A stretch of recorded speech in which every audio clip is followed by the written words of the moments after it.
What if one click could stop America? Not a missile, not a blackout, but a cyber attack. Targeted, surgical, silent. And in under 6 hours it cripples one of the nation's largest logistics giants, halting trucks, blocking warehouses, and freezing goods from coast to coast. It happened in May 2025 to a company called TransRoute Logistics, a name most Americans have never heard, but one that powers the shelves of every store you walk into. This is the story of how one hacker hijacked America's delivery engine, and why the real danger might still be coming.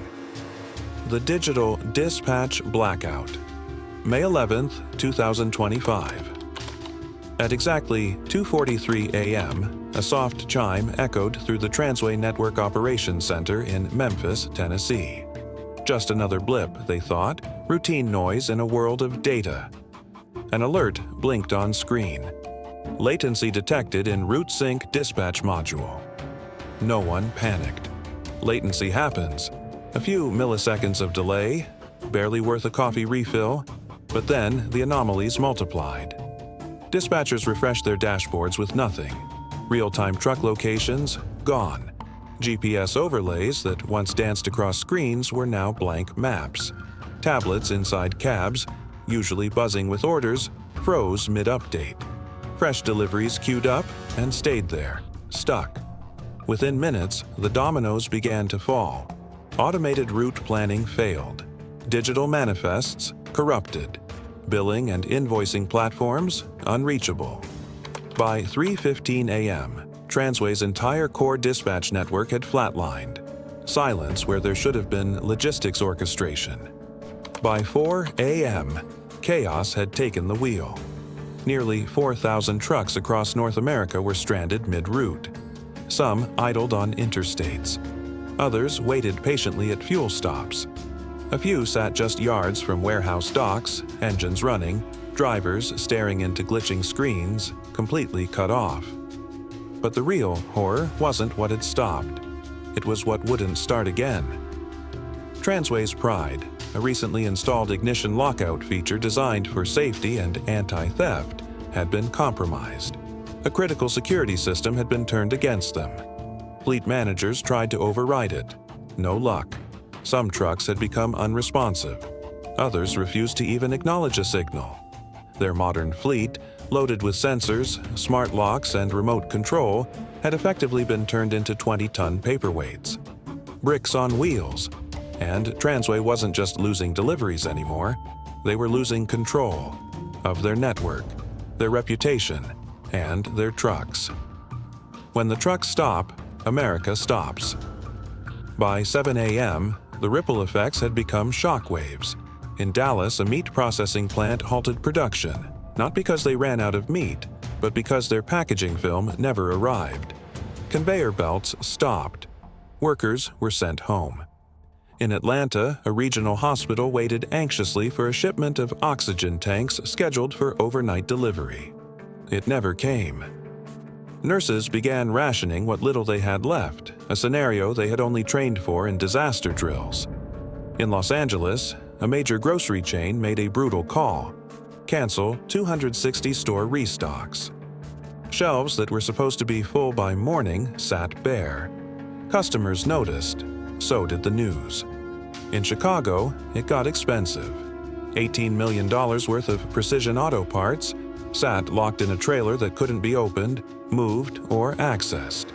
For over 36 hours, they just sat ticking the clock, ticking contracts, ticking fury from supply partners who had deadlines of their own. America's supply chain had seen cyber incidents before, but never like this.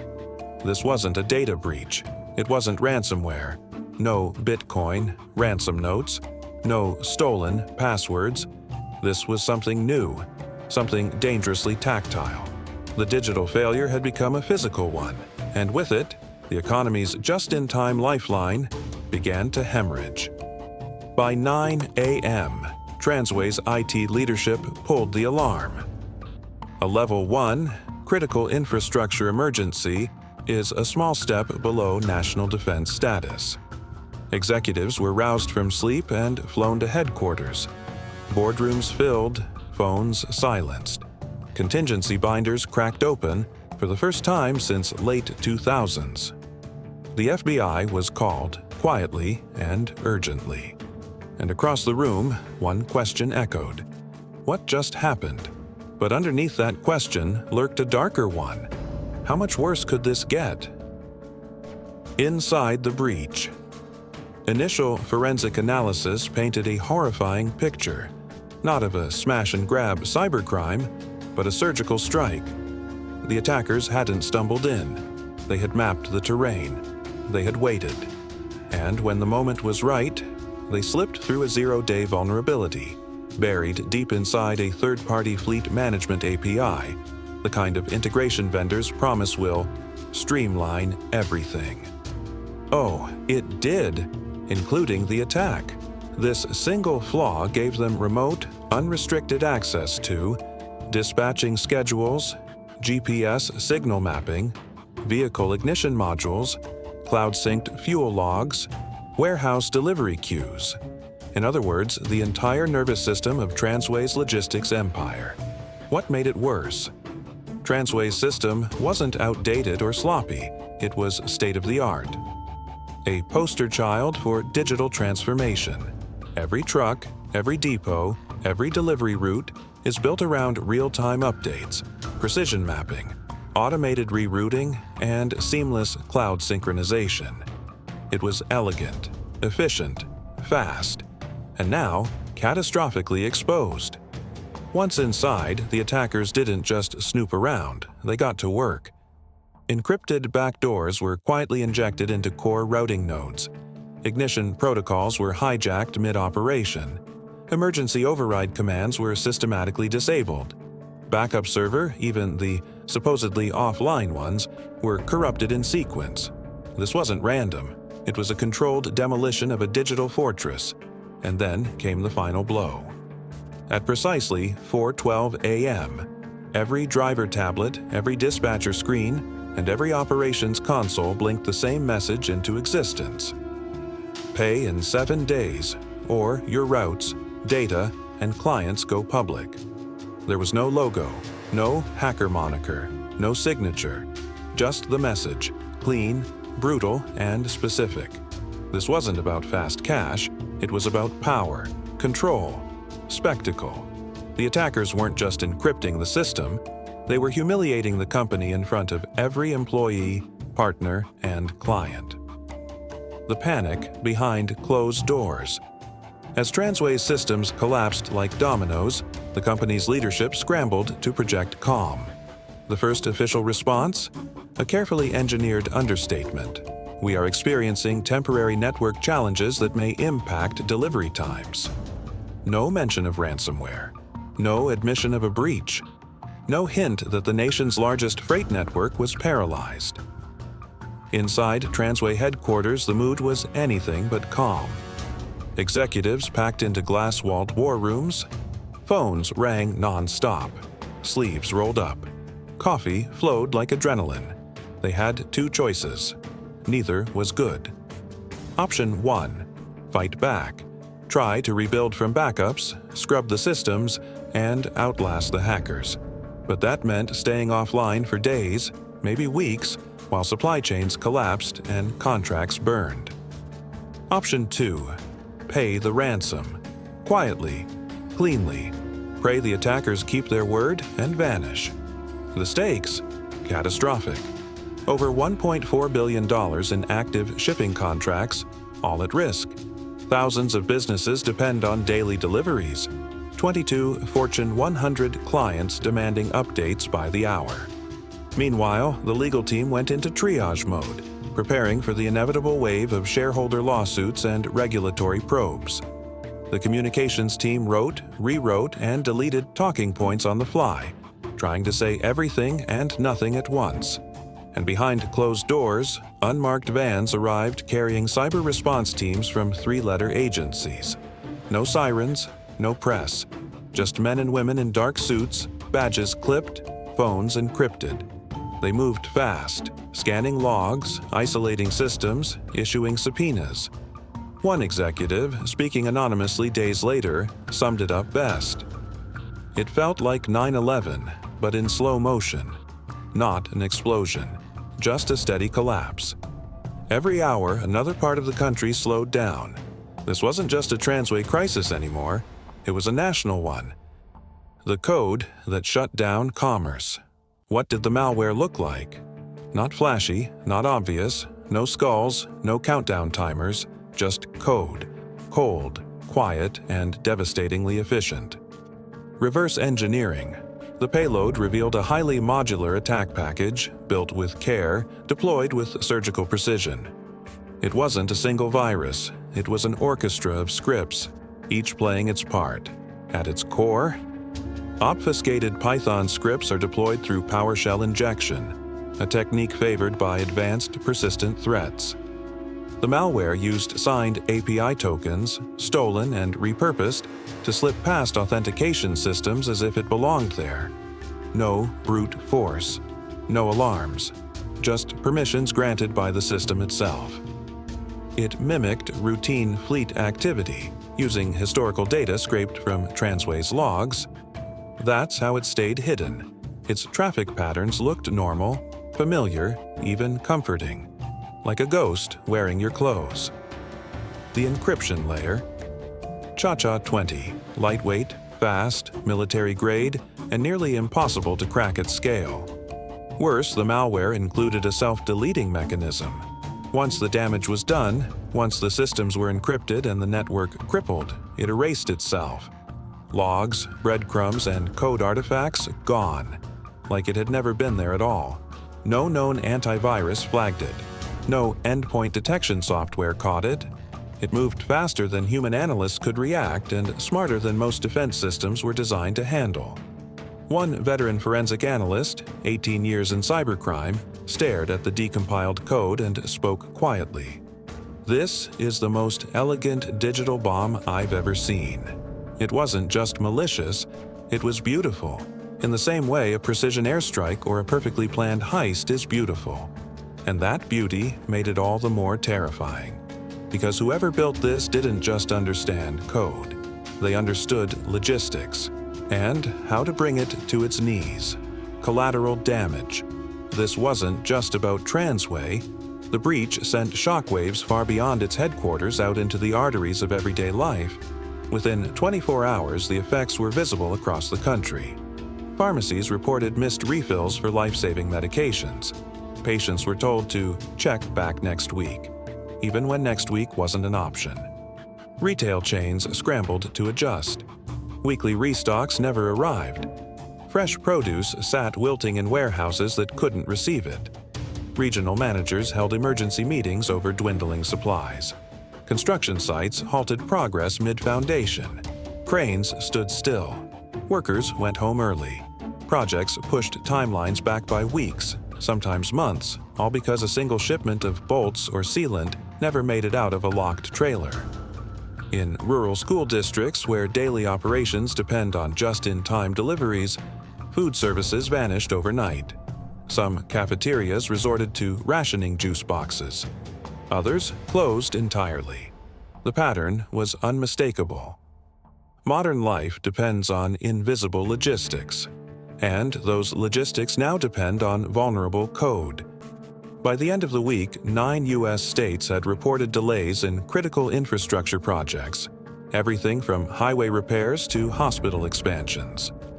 The private sector was no better. Insurance companies began rewriting cyber liability clauses in real time. Institutional investors started to quietly divest from high-risk logistics portfolios. Senators took to social media demanding urgent hearings and hinting at legislation that days earlier no one thought necessary. Transway's name, previously unknown to the average American, was suddenly everywhere. Front pages, cable news, Senate floor speeches, and it was no longer just a logistics brand. It was a cautionary tale, a stand-in for a terrifying systemic vulnerability, and a single, looming question no one could answer. What if this happens again? And what if next time it's bigger? The aftermath. 28 days. That's how long it took for TransRoute to fully recover, though recovery was a generous term. The first trucks limped back into service within 72 hours. Manual overrides were written on the fly. Some drivers worked from paper manifests for the first time in over a decade. But others, they waited weeks. Entire fleets sat idle as teams painstakingly scrubbed onboard systems, flashed firmware, and rebuilt trust in their hardware. Warehouse syncing, the digital heartbeat of TransRoute's logistics engine, had to be rebuilt from scratch. Not restored, rebuilt. Clean room protocols, isolated testing, physical audits, a full system resurrection. By early June, the FBI confirmed what many had feared. The attack originated from a state-aligned group in Eastern Europe. The name wasn't shared, no press conference, just a quiet memo to key government partners. TransRoute never said whether it paid the ransom. They dodged the question in every interview, every filing, every hearing. But cybersecurity analysts noticed something strange.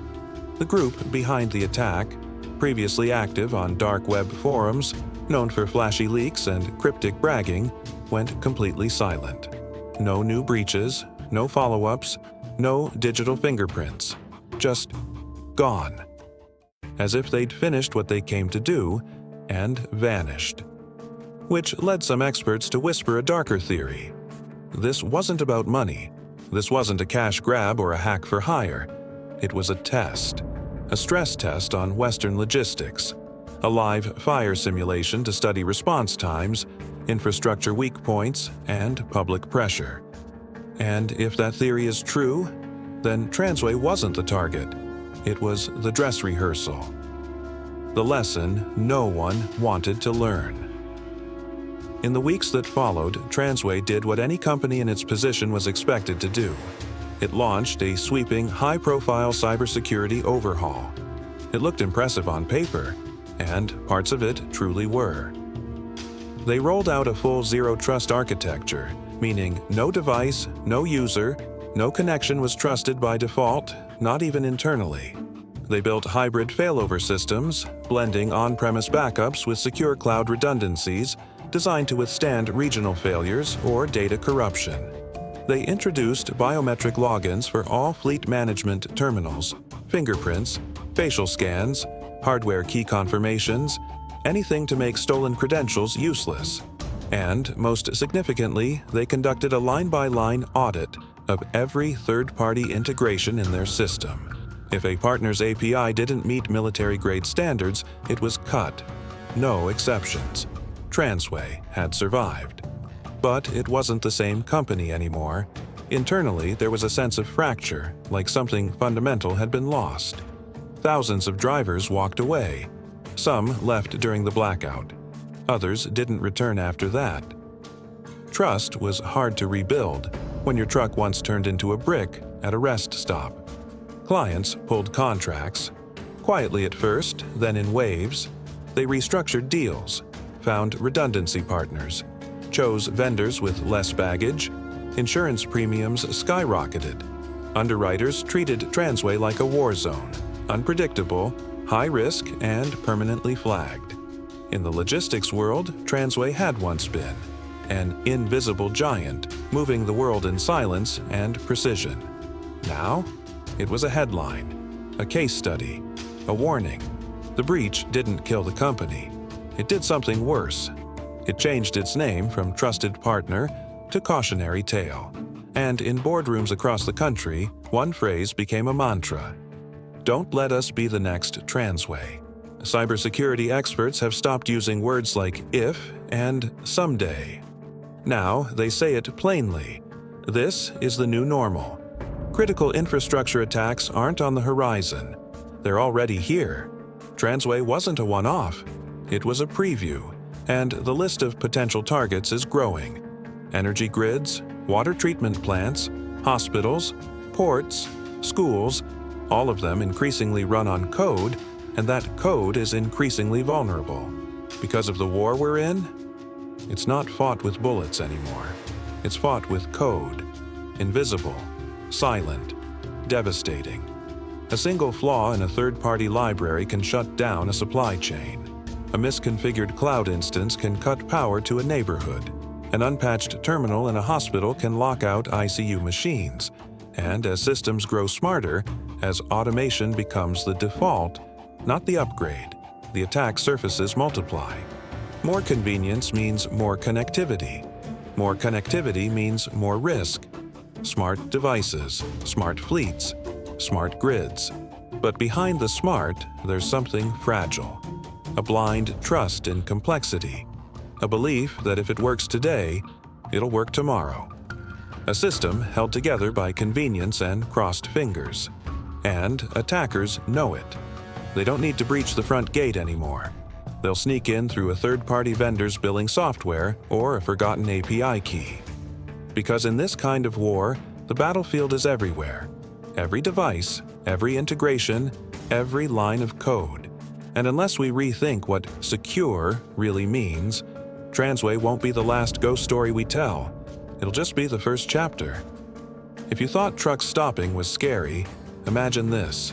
June 2025, St. Vincent's Hospital, Arizona. A patient lies open on the operating table. The heart monitor goes dark. Electronic health records vanish. Vitals gone. Every system flatlines, but not the patient. Surgeons are forced to finish the procedure blind. No telemetry, no records, no backup, just muscle memory and instinct. All because of a cyber attack that hit mid-surgery. What was supposed to be routine turned into a waking nightmare, and the hospital had no idea it was only the beginning. On the next episode, the hospital that got hacked mid-surgery. How did it happen? Why was that hospital targeted? And who do investigators believe was behind it? You won't believe what they found. This isn't just a YouTube series, it's a wake-up call. These hacks are real. They're happening now. And they're rewriting the rules of business, safety, and digital survival. Like this video and subscribe to stay informed. And please remember, you can't protect what you can't see. Catch you next time on True Hacker Chronicles.